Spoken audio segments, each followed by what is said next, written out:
Guys, this is Kamlesh Verma and I welcome you all in Aurora IAS, and this is lecture number 7 of our economic shield series in which we are going to study about the food distribution system. ठीक है, public distribution system जो है उसके बारे में आज हम अपना डिस्कशन चालू करेंगे।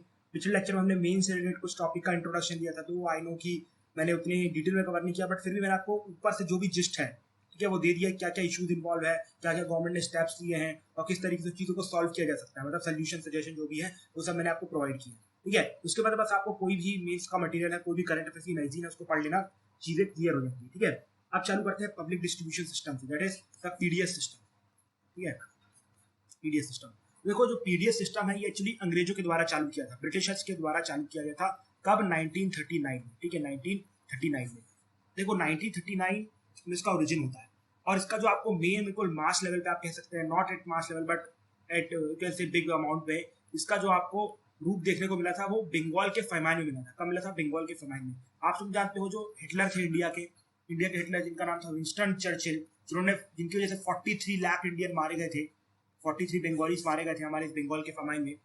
तो उस चीज को कि भैया थोड़े कम लोग मरे, ठीक है, तो उसके लिए हमारे ब्रिटिशर्स ने रैशनिंग सिस्टम ओपन किया था। ठीक है, पब्लिक डिस्ट्रीब्यूशन सिस्टम लॉन्च किया था, जिसके तहत क्या था कि भाई ये जो वीट और राइस जिसका प्राइस बहुत ज़्यादा था मार्केट में, बिकॉज डिमांड बहुत ज़्यादा थी और सप्लाई बहुत कम थी, तो उसको बहुत ही चीप प्राइस पे दिया जा रहा था पब्लिक डिस्ट्रीब्यूशन सिस्टम। तो यहाँ पर इसका ओरिजिन होता है और ये चीज़ बहुत अच्छी थी, मतलब ये बहुत ही अच्छी चीज़ थी। इसलिए अगर आप देखोगे जब इंडिया का पहला 5 ईयर प्लान आता है तो उसमें भी पीडीएस को दोबारा री इंट्रोड्यूस किया जाता है। आप देखोगे पीडीएस को दोबारा री इंट्रोड्यूस किया जाता है। ठीक है, और अगर आप देखोगे पहले 5 ईयर प्लान में सिर्फ और सिर्फ वीट और राइस दिया जाता था, वीट और राइस दिया जाता था। वो भी हमारे यहाँ पर उस टाइम पे हम सेल्फ सफिशिएंट नहीं थे, उस टाइम पे भी हम सेल्फ सफिशिएंट नहीं थे, बट फिर भी हमारे यहाँ पर वीट और राइस दिया जाता था।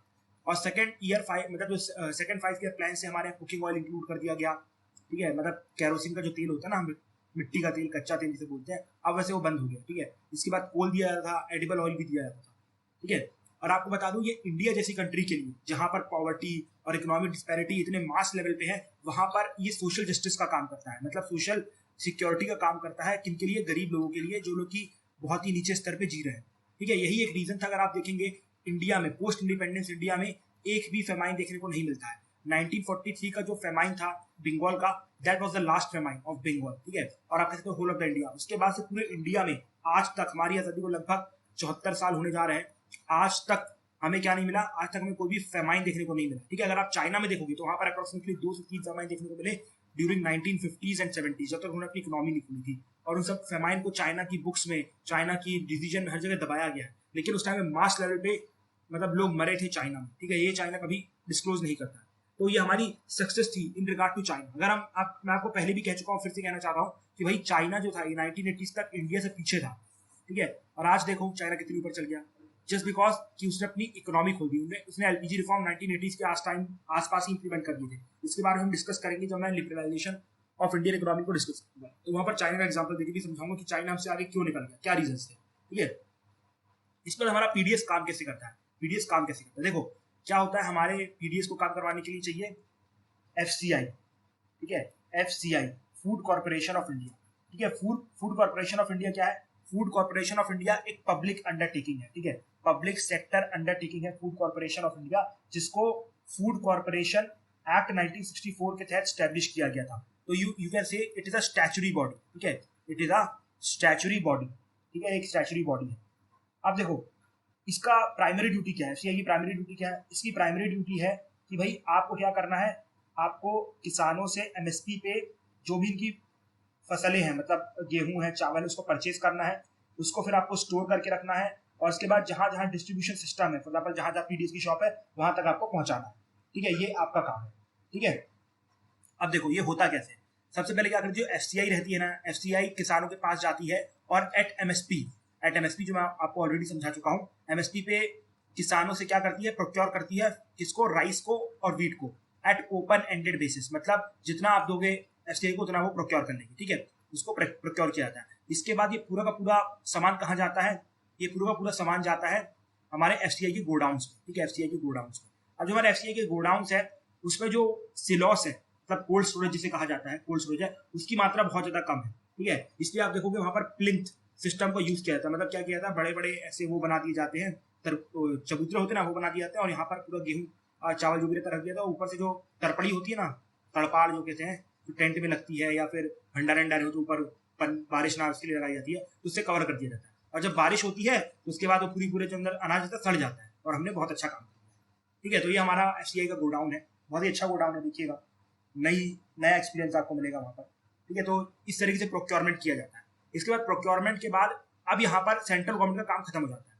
ठीक है, यहाँ पर सेंट्रल गवर्नमेंट का काम खत्म हो जाता है। अब बस MSP को क्या करना है कि जितना भी उसने प्रोक्योरमेंट की है वो PDS मतलब वो स्टेट गवर्नमेंट को दे देना है, मतलब PDS को दे देना है। और PDS जो है, अब PDS जगह जगह रहेंगे, वो सब डिस्ट्रीब्यूशन का जो काम है, मतलब जो आपको राशन मिलता है, वो काम जो है वो स्टेट गवर्नमेंट के हत्ते आता है। इसलिए आप देखेंगे जो राशन कार्ड है वो स्टेट गवर्नमेंट के द्वारा इशू किया जाता है। जो राशन कार्ड है वो स्टेट गवर्नमेंट के द्वारा इशू किया जाता है। ठीक है, तो ये पूरा चीज एक तरीके से चलती है। इसे PDS store point of sales होते हैं। ठीक है, पॉइंट ऑफ सेल होते हैं। तो मतलब सेंट्रल गवर्नमेंट का क्या काम है? प्रोक्योरमेंट करवाना और डिस्ट्रीब्यूशन करवाना, ये सेंट्रल गवर्नमेंट का काम है। स्टेट गवर्नमेंट का क्या काम है? डिस्ट्रीब्यूशन करवाना और राशन कार्ड को इशू करना। और PDS स्टोर क्या करते हैं? As a point of sale, मतलब ऐसा दुकान जो रहती है वो काम करते हैं। ठीक है, अब एक चीज और, ठीक है, अब इसके बाद अगर आप देखोगे ये जो चीजें हैं वो MSP पे खरीदी जा रही है, और अगर मान लो MSP 25 रुपए रखा गया हो लेकिन मार्केट में उसका 50 रुपए हो, ठीक है, तो इन शॉर्ट यहाँ पर 25 रुपए का लॉस हो रहा है। साथ ही साथ अब यहाँ पर ये जो ट्रांसपोर्टेशन का कॉस्ट हो रहा है उसका भी कोई पैसा नहीं दिया जा रहा है, तो वो एक लॉस है। इसके बाद जो डिस्ट्रीब्यूशन किया जा रहा है, ठीक है, उसके बाद यहाँ पर गवर्नमेंट ऊपर से बोलती है कि भैया यहाँ पर गवर्नमेंट ने भले 25 रुपए में खरीदा लेकिन यहाँ पर 2 रुपए में सरकार बेचती है। देखा ना आपने, 2 रुपए में गेहूं, 3 रुपए में चावल और 5 रुपए में ये सब दिया जाता है। तो अल्टीमेटली ये जो बीच का जितना भी लॉस हो रहा है ये सेंट्रल गवर्नमेंट के द्वारा मतलब बेयर किया जाता है। और जितना भी ये लॉस हो रहा है ना बीच में, जितना भी मतलब ये खर्चा हो रहा है, इसी को फूड सब्सिडी कहा जाता है। ठीक है, इसी को फूड सब्सिडी कहा जाता है। मतलब जितना भी पैसा निकल के आ रहा है वो सब्सिडी के फॉर्म में सब में बांट दिया जाता है। ठीक है, इसे फूड सब्सिडी कहते हैं, इसको ध्यान रखना। अब आगे आते हैं और समझते हैं थोड़ा सा इसके बारे में, हमारे बफर स्टॉक के बारे में। ठीक है, कि हमारे यहाँ जो बफर स्टॉक की साइकिल कैसी रहती है। देखो, buffer stock is very simple कि भाई जब हमारे यहाँ पर जैसे फॉर एग्जाम्पल प्रोडक्शन हाई होता है, ठीक है, प्रोडक्शन हाई होता है तो प्रोक्योरमेंट भी हाई होती है। इसके बाद उसका जो व्हीट और राइस का स्टॉक हो जाता है, उसके बाद जैसी इमरजेंसी टाइम्स पे या फूड सिक्योरिटी के लिए इसे रिलीज किया जाता है, फिर गोडाउन खाली हो जाता है, फिर दोबारा प्रोक्योरमेंट होती है और फिर दोबारा फिलअप होता है। ठीक है, तो कुछ इस तरीके से हमारा जो बफर स्टॉक है वो काम करता है। ठीक है, अब मेन थिंग्स यहाँ पर आती है कि भाई इसकी लिमिटेशन क्या है, वो सब तो आप जानते हैं, लेकिन उससे पहले आपको एक दो चीज और बता दूं। तो ये जो कोल दिया जाता है ना, मतलब जो यहाँ पर हमारे PDS में कोल आता है, वो याद रखना FCI के द्वारा नहीं लाया जाता है। That is brought by Coal India Limited. ठीक है, जो कैरोसिन ऑयल है अभी ऐसी काम करनी है, but earlier it used to be by oil marketing company. ठीक है, और जो शुगर है, देखो शुगर का क्या है कि ये जो हमारी मतलब जो PDS में आपको जो शुगर रहता है ना, एट लोअर प्राइस आपको बेचना पड़ता है PDS वालों को, और PDS और भी सस्ते में फिर बेचते हैं। और जो भी शुगर कंपनीज को लॉस हो रहा है गवर्नमेंट इनको एज सब्सिडी पे कर देती है, एज अ फूड सब्सिडी। ठीक है, इसके बाद ये सब आपको पता ही है। ठीक है, तो ये सब चीजें कंप्लीट हो गई, लेकिन जो मेन रीजन आते हैं तो ये हमारा PDS सिस्टम में क्या क्या लिमिटेशन है और ये क्यों फेल होने की कगार में बढ़ रहा है, ये क्यों फेल होने की कगार में बढ़ रहा है। ठीक है, अब एक चीज और, जो हमारे यहाँ बफर स्टॉक मेंटेन किए जाते हैं। ठीक है, बफर स्टॉक के बारे में थोड़ा सा जान लो कि भाई जो बफर स्टॉक का मेन ऑब्जेक्टिव क्या है। ठीक है, ऑब्जेक्टिव क्या है बफर स्टॉक के, ये कहीं पर लिखने के काम आ सकता है। पहली बात तो फूड सिक्योरिटी इंश्योर करना। ठीक है, हम बफर क्यों बना के रखते हैं? अब आपने देखा कि FCI के गोडाउन में पूरा का पूरा जो भी है गेहूं चावल सब जाता है, तो FCI क्यों करके रखते हैं? मतलब ये बफर स्टॉक क्यों बना के रखते हैं? और मैंने आपको उसका WTO वाला जो भी एंगल था वो सब एक्सप्लेन कर दिया, तो उसको उससे कनेक्ट करके रखना। ठीक है, इसलिए यहाँ पर सिर्फ इसके ऑब्जेक्टिव बता रहा हूँ। जैसे for example food security ensure करवाना। ठीक है, इसके बाद टारगेटेड पब्लिक डिस्ट्रीब्यूशन सिस्टम जो गवर्नमेंट ने 1997 के आसपास चालू किया था। इस बार अगर कोई इमरजेंसी सिचुएशन आ जाए, जैसे फॉर एग्जाम्पल कोरोना आ गया था, तो कोरोना में काफी लोगों को जो फूड, मतलब बहुत सारे जो लंगर ऑर्गेनाइजेशन होती थी उन सबको काफी ज्यादा फूड बांटा गया। ठीक है, इसके बाद प्राइस स्टेबलाइजेशन। अगर मान लो कि भाई मार्केट में गेहूं चावल का जो प्राइस है, मान लो ऐसा होता है कि FCI में फूड बहुत सारा भरा हुआ है इस साल, ठीक है, लेकिन इस बार जो भी फसल आई, अब उसका क्या होगा कि मान लो किसी तरीके से खराब होगी, तो ऑटोमेटिकली क्या होगा, डिमांड का मतलब जो डिमांड तो बहुत उतनी बनी रहेगी, लेकिन जो सप्लाई रहेगी हमारी मार्केट में वो खत्म हो जाएगी। तो गवर्नमेंट इस सप्लाई को फुलफिल करने के लिए यहाँ से अपने गोडाउन से बहुत सारा माल रिलीज कर सकती है और दोबारा सप्लाई को फुल अप कर सकती है और दोबारा प्राइस को स्टेबलाइज कर सकती है। मतलब तीसरा इशू होता है प्राइस स्टेबलाइजेशन का। ठीक है, प्राइस स्टेबलाइजेशन का। लेकिन कुछ बहुत सारे इश्यूज निकल के आते हैं हमारे बफर स्टॉक में। ठीक है, बहुत सारे इश्यूज हमारे बफर स्टॉक में। जैसे फॉर एग्जाम्पल कि भाई यहाँ पर सबसे पहली बात तो ये कि हमारे पर ये जो बफर स्टॉक में अगर कितना भी एक्सेस ऑफ अमाउंट हो जाए, यहाँ पर एक्सपोर्ट बैन रहता है। ठीक है, एक्सपोर्ट बैन रहता है, मतलब कि बिना मिनिस्ट्री के परमिशन के आप यहाँ से चीज़ों को निकाल नहीं सकते, भले चीज़ें सड़ रही है, ठीक है, आप फ्री में नहीं दे सकते। पहली चीज़ तो ये आती है हमारे सामने, ठीक है। फिर इसके बाद दूसरी इंपॉर्टेंट चीज़ आती है कि भाई यहाँ पर जो बफर स्टॉक में चीज़ आती है वो ओपन एंडेड बेसिस में आती है। भैया आप एक लिमिट तक चीज़ों को रखो ना, जितना आपके पास स्टोरेज है, मान लो आपके पास सिर्फ 15 मिलियन टन की स्टोरेज है तो उतने ही मरो, उतने मतलब प्रोक्योर करो, लेकिन आप पूरा का पूरा जितना आ रहा है 33 मिलियन 35 मिलियन सब बिल्कुल ठूसे जा रहे हो, ये मतलब भी प्रॉब्लम हो रही है। अब इससे WTO का एक इशू निकाला, मार्केट डिस्टॉर्ट होता है, वो तो आपको पता ही है, ठीक है, मार्केट डिस्टॉर्ट हो रहा है। इसके बाद कभी कभी क्या होता है ना, गवर्नमेंट इतना प्रोक्योरमेंट कर लेती है कि मार्केट में ना ये फसल आ ही नहीं पाती, मार्केट में फसल आ ही नहीं पाती, जिसकी वजह से सप्लाई ऑटोमेटिक कम हो जाती है, फिर दोबारा मार्केट में प्राइस इंस्टेबिलिटी आ जाती है। तो ये सब कुछ इश्यूज है बफर स्टॉक के, ठीक है, ये सब कुछ इश्यूज है बफर स्टॉक के। तो बफर स्टॉक के इश्यूज है, दो मैंने पीपीटी में नहीं इंक्लूड किया, बट आई थिंक आपको बफर स्टॉक के इश्यूज समझ में आए, ठीक है। तो वी हैव डिस्कस्ड FCI और वी हैव डिस्कस्ड द, और इसके बाद हमने पूरा कंप्लीट जो पीडीएस सिस्टम का वर्किंग है और जो भी ओरिजिन है वो सब हमने देखा किस तरीके से काम करता है, साथ ही हमने बफर स्टॉक को भी कंप्लीट किया, ठीक है, बफर स्टॉक को भी हमने कंप्लीट किया। अब देखते हैं कि भैया हमारा ये जो पीडीएस सिस्टम है व्हाई इज इट फेलिंग, ठीक है, व्हाई इज इट फेलिंग। तो पहला रीजन तो आता है कि मैंने बताया था एवरग्रीन पॉइंट है भैया, lack of political and bureaucratic, बस आंख बंद करके छाप दो, ठीक है। इसके बाद दूसरा आता है हमारे सामने lack of transparency and accountability. मैंने आपको बताया कि मिनिस्ट्री के परमिशन पे ही सारे काम होते हैं और करप्शन बहुत ज्यादा है हमारे यहाँ प्रोक्योरमेंट की प्रोसेस में। आपको पता है किस टाइप का करप्शन रहता है कि ये जो FCI के ट्रक्स आते हैं ना, वहां से माल जो रहता है ऑलरेडी जो ट्रक रहते थे निकाल के अपने घर में ले जाते हैं। मैंने आपको ऑलरेडी एक एग्जांपल दिया था कि ये हमारे, अच्छा अभी नहीं दिया था, फ्यूचर में किसी लेक्चर में आएगा, बट उससे पहले एक बार बताता हूँ। इसका सर्व जो हमारा वो कौन सी स्कीम है, ICDS की स्कीम है ना, जिसमें अच्छा हाँ मिड डे मील स्कीम, जिसमें हॉट एंड कुक मील मिलता है, ठीक है। तो उसमें हमारे यहाँ पर एक हमारी पेइंग गेस्ट है, वो उसमें काम करती है, मतलब मिड डे मील स्कीम में खाना बनाती है।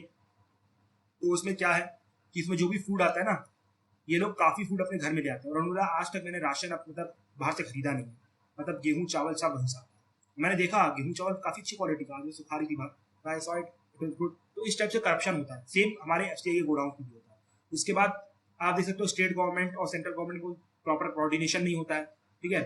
इसके बाद ये जो हमारा PDS का सिस्टम है, इसने क्या किया है, हमारे यहाँ हंगर तो कम कर दिया है, हंगर तो हमारे यहाँ कम कर दिया, इसमें कोई डाउट नहीं है, लेकिन जो न्यूट्रिशनल नीड्स है ना वो फुलफिल नहीं करवा रहा। मतलब यहाँ पर आप देखो किसी भी तरीके से दालें नहीं दी जाती हैं जो कि इंपॉर्टेंट होती है, प्रोटीन, ठीक है, ना ही कोई अच्छे से माइक्रो न्यूट्रिएंट्स दिए जाते हैं। तो अल्टीमेटली आप लोगों का पेट तो भर रहे हो, लेकिन लोगों के अंदर कैपिटल बिल्ड नहीं कर रहे, ठीक है, जिससे लोग ज्यादा टाइम तक काम नहीं कर पाते और हमेशा पुअर रह जाते हैं। एक विशियस सर्कल ऑफ पॉवर्टी है, मैं फ्यूचर में पढ़ाऊंगा, उसमें आपको ज्यादा अच्छे समझ में आएगा। ठीक है, इस बात थेफ्ट एंड लीकेजेस आपको ऑलरेडी बता चुका हूँ कि भाई ये जो बहुत ज्यादा PDS में चोरी होती है, ठीक है, ये लोग क्या करते हैं, PDS वाले आपको बताता हूँ कि ये जो मतलब जो अच्छा राशन ऊपर से आता है ना, उसको बेकार राशन के लिए बाहर कन्वर्ट कर देते हैं। फॉर एग्जाम्पल कि अगर चावल मान लो अच्छी क्वालिटी का आया, ठीक है, चावल अच्छी क्वालिटी का आया, अच्छा पतला वाला चावल आया, फिर लोग क्या करते हैं उसे मोटे वाले चावल से बदल के यहाँ पर बेचना चालू कर देते हैं। और आपको बता दूं हमारे यहाँ पर काफ़ी लोग हैं जो कि ये PDS से खाना लेते हैं। तो उसमें से एक आंटी तो ऐसी है कि वो PDS से खाना लेके आती हैं और अपना बाहर से अच्छा राशन खरीद देती है, और जो राशन वाला खाना है ना उसको बेच देती है मार्केट में, बोलो, और वो दुकानदार वाला थोड़ा सस्ते में करके बेच देता है उसको। तो दोनों का फायदा हो रहा है, और लॉस किसका हो रहा है, सरकार का हो रहा है, ठीक है। और अपने आपको गरीब बोलते हैं वो लोग, राशन से खाना लेते हैं, फिर क्या करते हैं। ऊपर से एक चीज़ और बताता हूँ कि मैंने अपने यहाँ का राशन देखा है, जो चावल आता है ना उससे केरोसिन की बदबू आती है, अभी भी केरोसिन की बदबू आती है, ठीक है। तो इस टाइप का बेकार क्वालिटी का चावल देते हैं, थेफ्ट होता है, लीकेज होता है। और वेस्टेज ऑफ फूड ग्रेड्स आपको बता चुका हूँ, प्लिंथ वाला सिस्टम, जिसमें कि हमारी FCI में बहुत ही अच्छी स्टोरेज फैसिलिटीज है, बहुत ज़्यादा फूड वेस्ट हो जाता है। इसके बाद लोगों के अंदर अवेयरनेस नहीं है, लोग पार्टिसिपेट नहीं करते इसमें, और ultimately black marketing and subsidies का जो इशू निकल के आता है, ठीक है। तो ये सब कुछ रीजन है जिसकी वजह से हमारा जो आप कह सकते हैं पूरा पब्लिक डिस्ट्रीब्यूशन सिस्टम अच्छे से काम नहीं कर रहा है।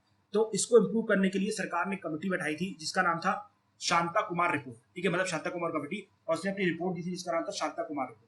तो गवर्नमेंट ने क्या बोला है, मतलब ये हमारी शांता साहब ने क्या बोला है कि आपको ये जो सेक्स बनाते हो ना, मतलब ये जो प्लिंथ वाला सिस्टम है और ये जो आप अपना जो भी ट्रांसपोर्टेशन करते हो वो सेक्स में करते हो, मतलब जो जूट के बोरे होते हैं, उसकी जगह आप क्या करो, ये सब सिलॉस का यूज करो, ठीक है, सिलॉस का यूज करो। मतलब ये सब क्या, सिलॉस क्या रहता है, एक तरीके का स्ट्रक्चर रहता है जहाँ पर मतलब कंप्लीट एयर टाइट रहता है, वहाँ पर पेस्ट का अटैक नहीं हो सकता, और लंबे लंबे टाइम तक, मतलब 1-2 साल तक आपका जो भी फूड है अंदर सीध ठीक रह सकता है, ठीक है। इसके बाद आपको ये जो हमारे जो PDS ओनर्स होते हैं, मतलब जो PDS में डिस्ट्रीब्यूशन करते हैं, उसको आपकी अकाउंटेबिलिटी सेट करनी पड़ेगी। और ये कैसे होगी, अगर आप एंड टू एंड कंप्यूटराइजेशन कर देते हो। और कैसे आप कंप्यूटराइजेशन कर सकते हो कि भैया आप आधार को इनेबल कर दो कि भैया जिसके पास आधार है और जिसका जो गरीब है, ठीक है, वही से राशन ले सकता है। इसके बाद जो व्हीकल्स है, मैंने आपको बताया जो व्हीकल्स क्या करते हैं कि अपना जो भी सामान रहता है इधर उधर बेच के चले जाते हैं। तो व्हीकल्स में जब जो एफसीआई के जो व्हीकल्स हैं, ट्रक्स हैं, उसमें आप जीपीएस सेट कर दो कि आप उनकी जो मूवमेंट है वो ट्रैक कर सके। ठीक है, इसके बाद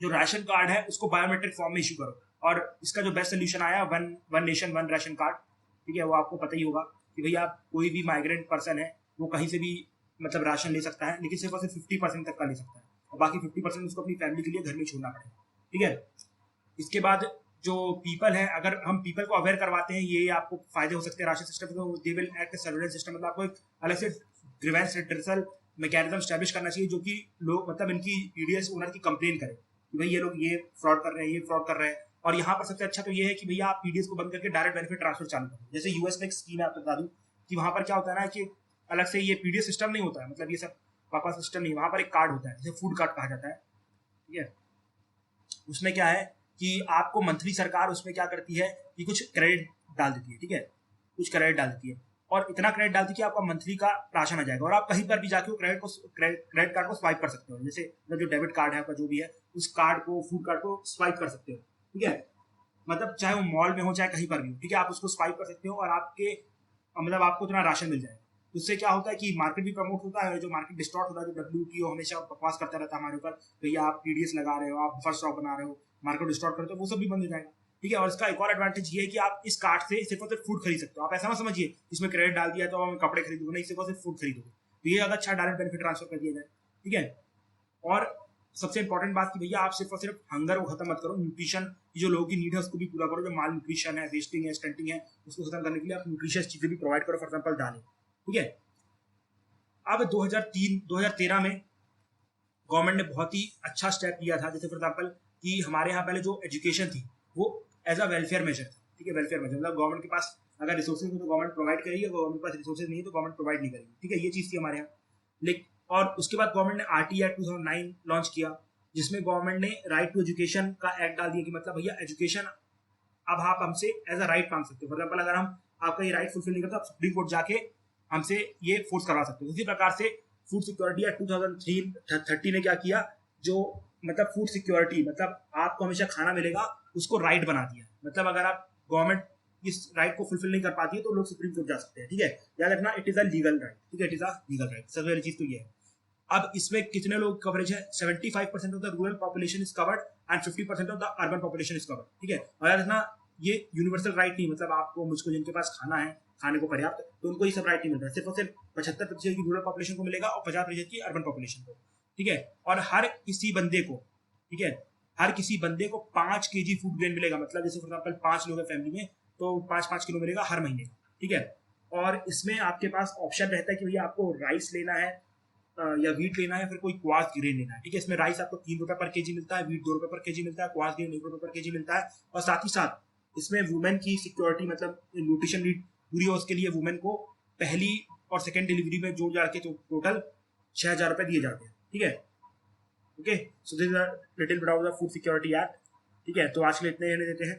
अब इसके बाद हमारा बचता है फूड मतलब फूड प्रोसेसिंग इंडस्ट्री और थोड़े बहुत मेंस के इश्यूज। ठीक है, वो हम डिस्कस करेंगे अगले लेक्चर में। Till that time, thank you and have a nice day my dear.